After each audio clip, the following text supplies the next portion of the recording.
Rev up your engines!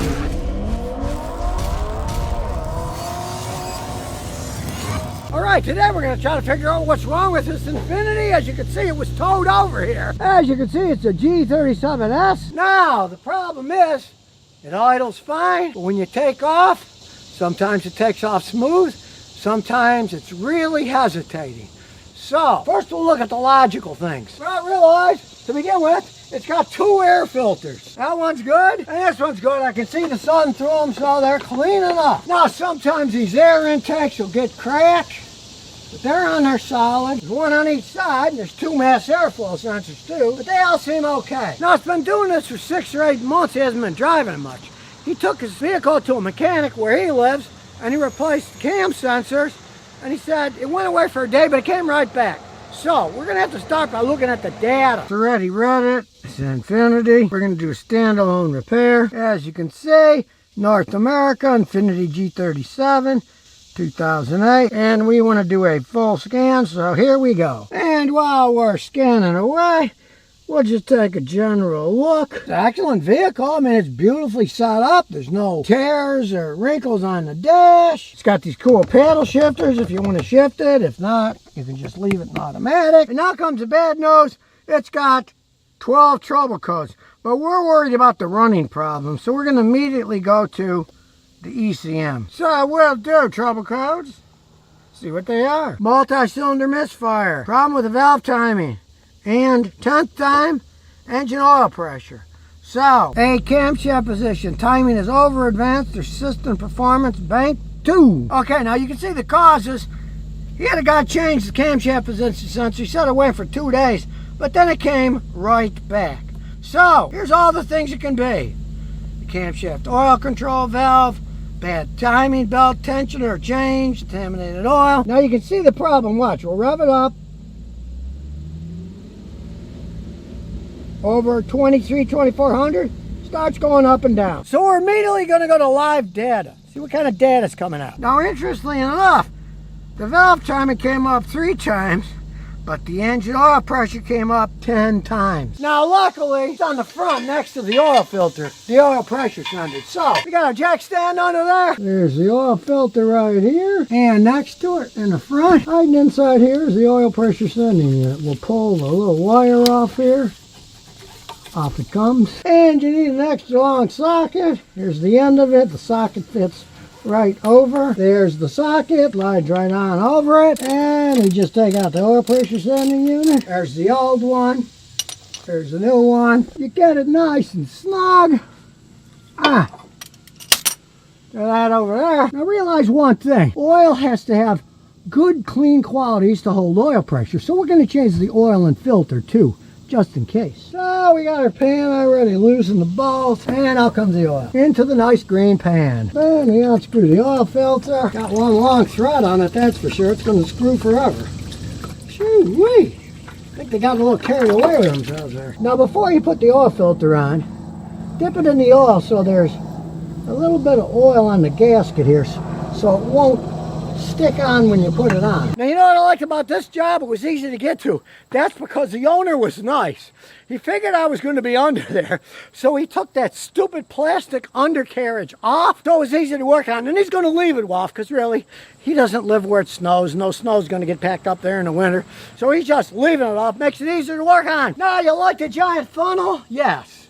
The bigger, the better. I'm using the right oil. It says 530. You want to use the same oil it was designed for. These engines are relatively complex. You start sticking the wrong oil in, either lighter or heavier, you can have problems. In this case, it's Castrol. It's my favorite oil, but you can use whatever oil you like. Just make sure it's fully synthetic on one of these. They run hot. Now we're going to start it up, let it run for 4 or 5 minutes, then let it sit for 4 or 5 minutes and check the oil. That way the oil will circulate, get hot, then we'll check it. You can't always believe. This is supposed to take 5 1/8 quarts. I put in 5. We'll see what it does. It's right on the H dot, so that's fine. So let's cross our fingers and see what happens. Put it in drive. Here we go.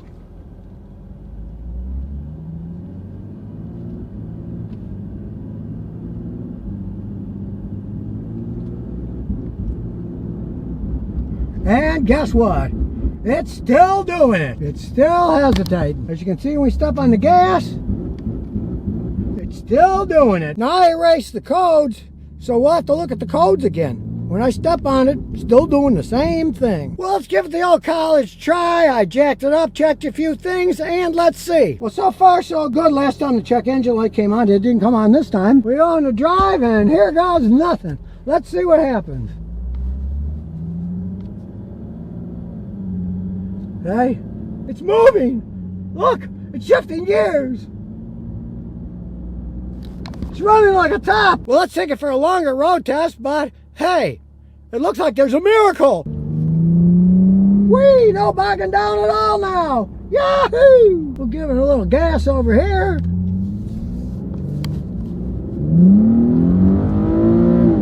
Runs like a champ now.